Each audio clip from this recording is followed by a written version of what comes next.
Bienvenue dans cette troisième et dernière vidéo sur la correction de l'examen de rattrapage de vibration. Donc on enchaîne avec l'exercice 3. Alors une barre de longueur L sollicitée en traction est encastrée aux deux extrémités. À l'instant t égale 0, toutes les sections de la barre initialement non déformées sont animées d'une vitesse V0 constante. Les modes propres d'une barre en traction bi-encastrée y sont donnés. Pas besoin de démontrer la formule. Phi n de x égale sinus npx sur L, puisque on a aux extrémités un encastrement, ça veut dire que le déplacement il doit être nul pour x égale 0, x égale à L, et on vérifie bien que ces fonctions-là vérifient les conditions ou limites. La première question, c'est trouver les pulsations propres en utilisant le quotient de Rayleigh. Alors, l'information la plus importante, c'est que les pulsations propres doivent être calculées à partir du quotient de Rayleigh. Et la deuxième information, c'est qu'il s'agit d'une barre sollicitée en traction. Et on sait que le quotient de Rayleigh, dans le cas de la traction-compression, il est donné par cette formule. On sait aussi que si j'injecte ici dans le quotient de Rayleigh une fonction propre, j'obtiens la pulsation propre au carré.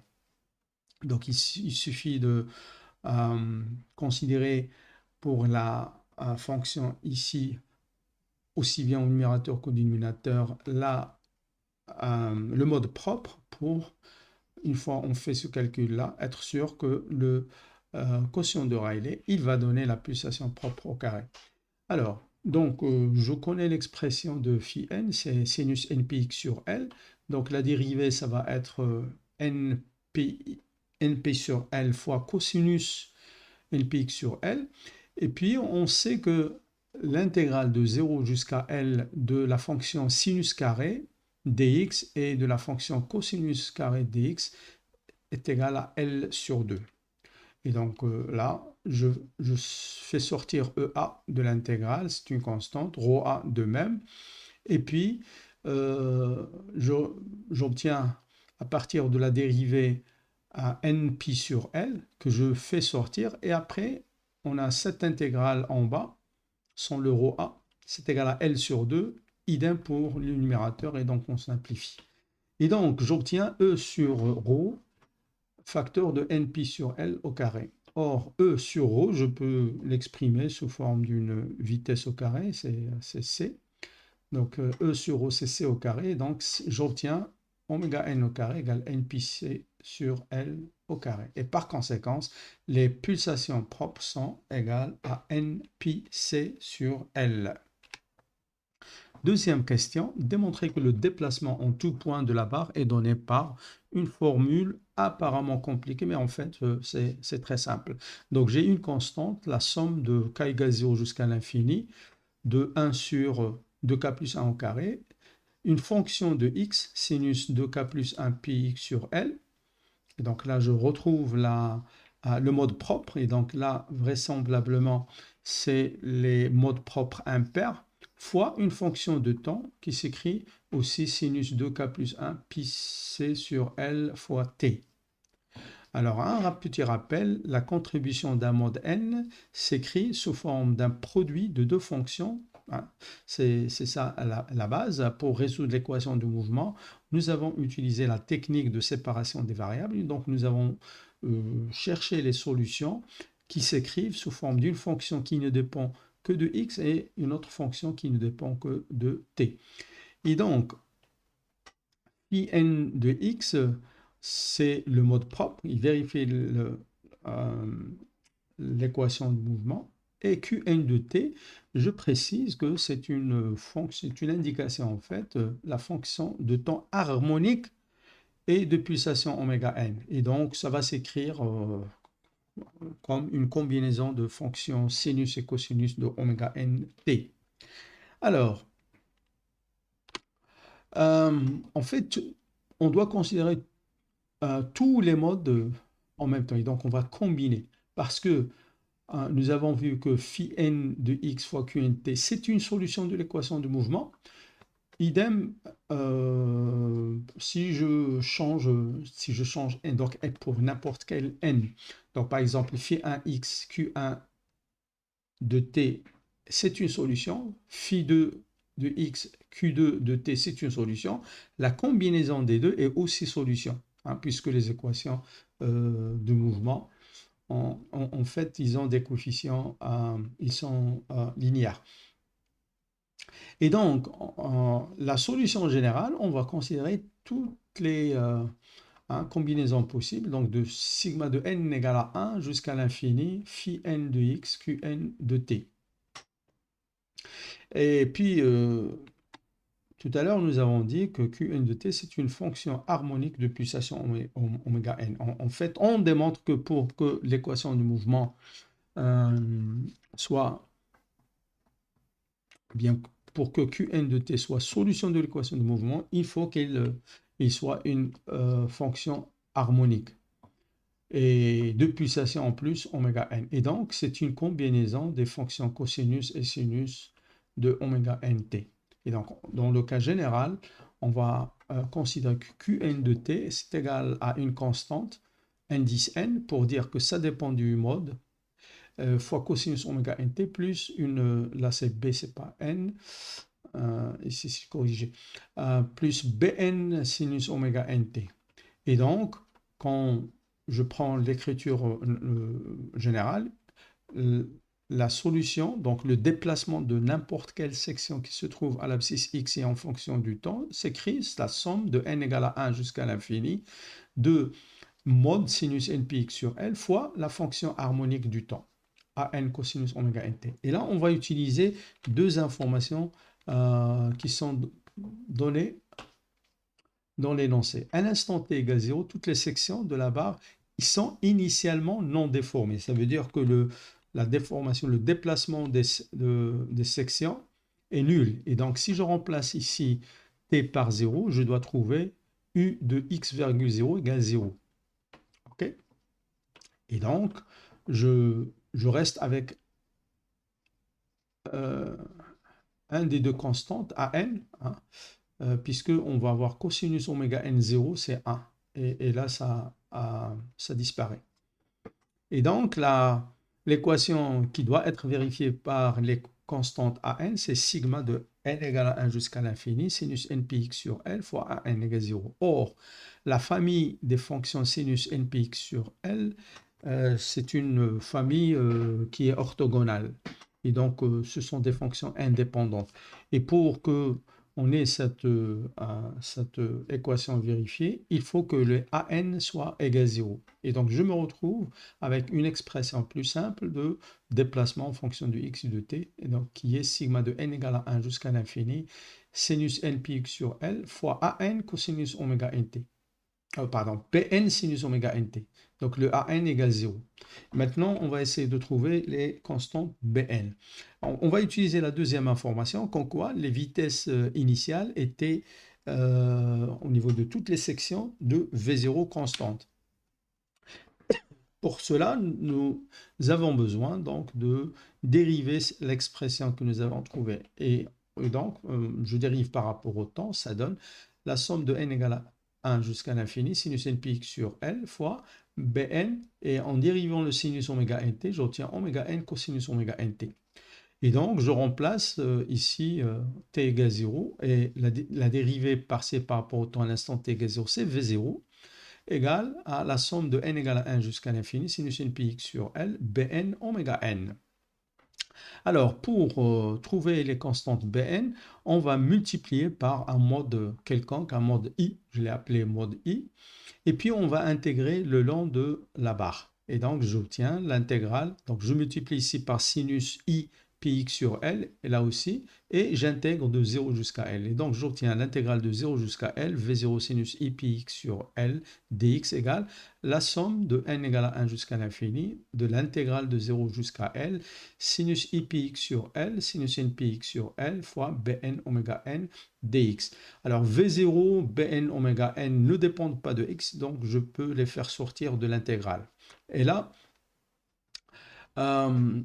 je sais que si n est différent de i, cette intégrale est nul. Donc, j'ai dit tout à l'heure que la famille sinus pi x sur L, c'est une famille de fonctions qui sont orthogonales.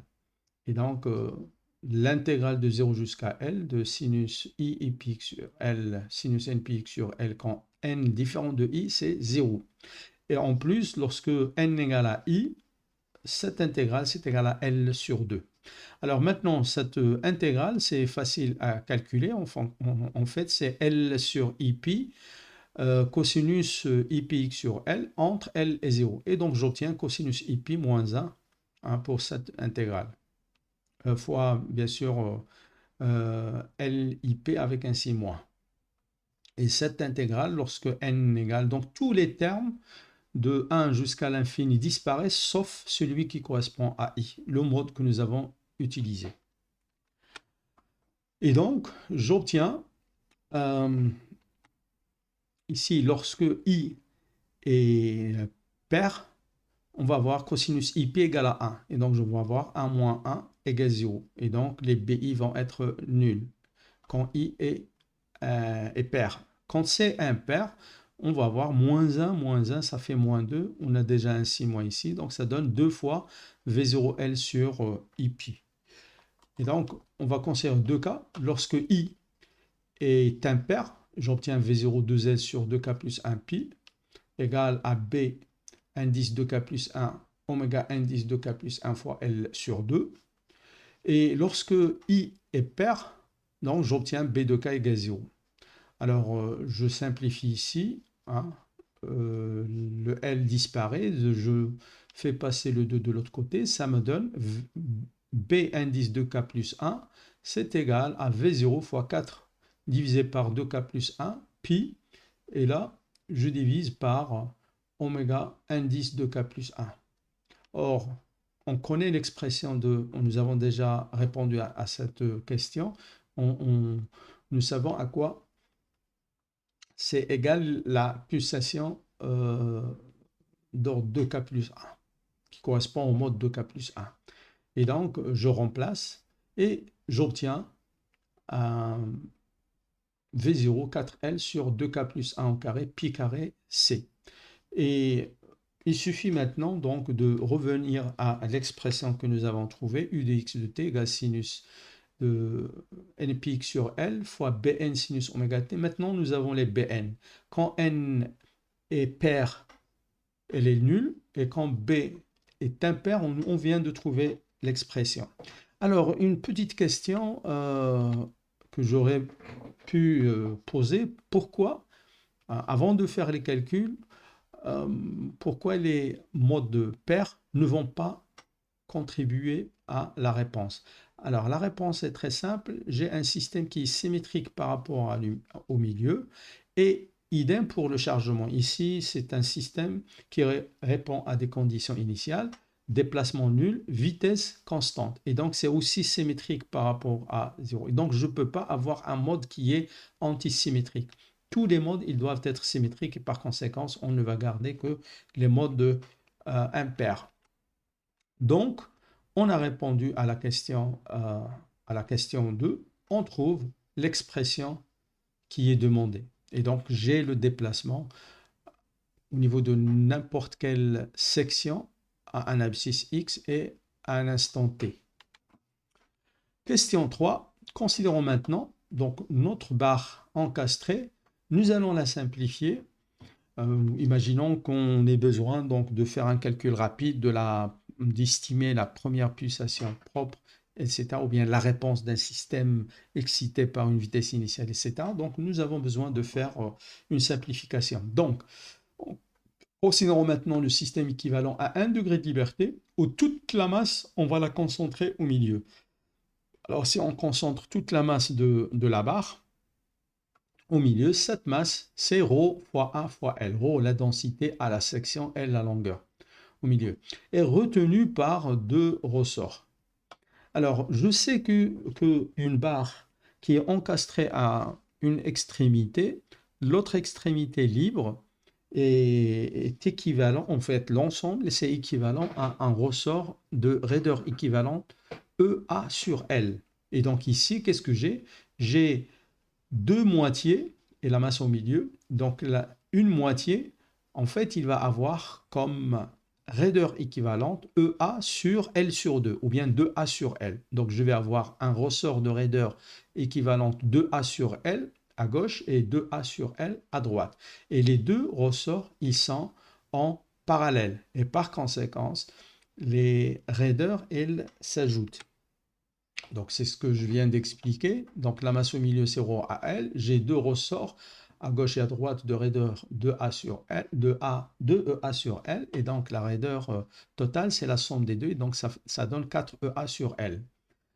On me demande d'abord de trouver la première pulsation propre du système équivalent. Donc ce n'est que la racine carrée de la raideur équivalente divisée par la masse équivalente. Donc la raideur équivalente, c'est 4EA sur L et la masse équivalente, c'est ρ à L.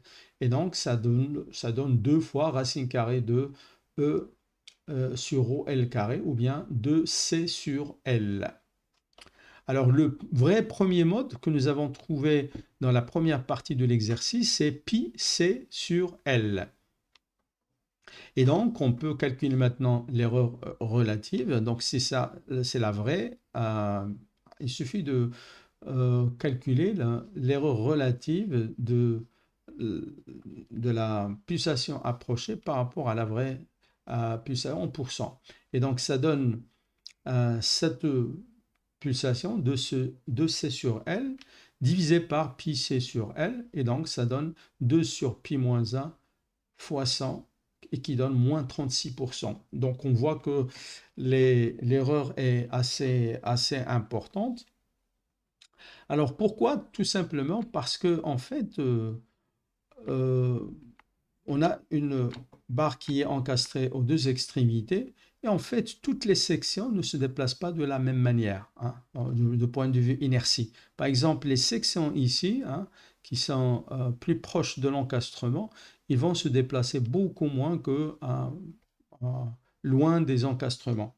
C'est pour cela que si on corrige, on fait une petite correction, on ne considère pas que toute la masse est concentrée sur au niveau du milieu, mais si on concentre uniquement la moitié de la masse, comme ce qu'on a fait pour la flexion, une poutre en flexion simplement appuyée, la masse équivalente, c'est 0,5 la masse de la barre. Alors si on fait ce raisonnement-là, donc on trouve une nouvelle expression pour la pulsation euh, équivalente de 2 racines de dessus C sur L. Et dans ce cas-là, l'erreur est beaucoup moins importante, elle est moins de moins 10%. On nous demande de trouver la réponse du système équivalent excité par une vitesse initiale. Alors, on va travailler sur un système simple, donc une masse concentrée au milieu, retenue par deux ressorts en parallèle, excité comme pour les sections donc, de notre barre sollicitée en traction, hein, par une vitesse initiale V0. Alors, la réponse d'un système à 1 degré de liberté, masse ressort, hein, excité par une vitesse initiale et sans déplacement initial, je peux l'annoncer directement, c'est la vitesse initiale divisée par la pulsation propre fois sinus, la pulsation fois le temps.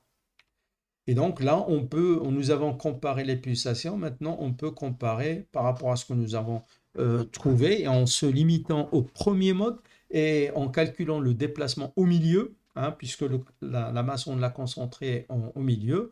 Donc je peux comparer l'amplitude obtenue en simplifiant, en prenant le système simple à 1 degré de liberté équivalent, et l'expression que nous avons obtenue pour la barre, hein, comme système continu.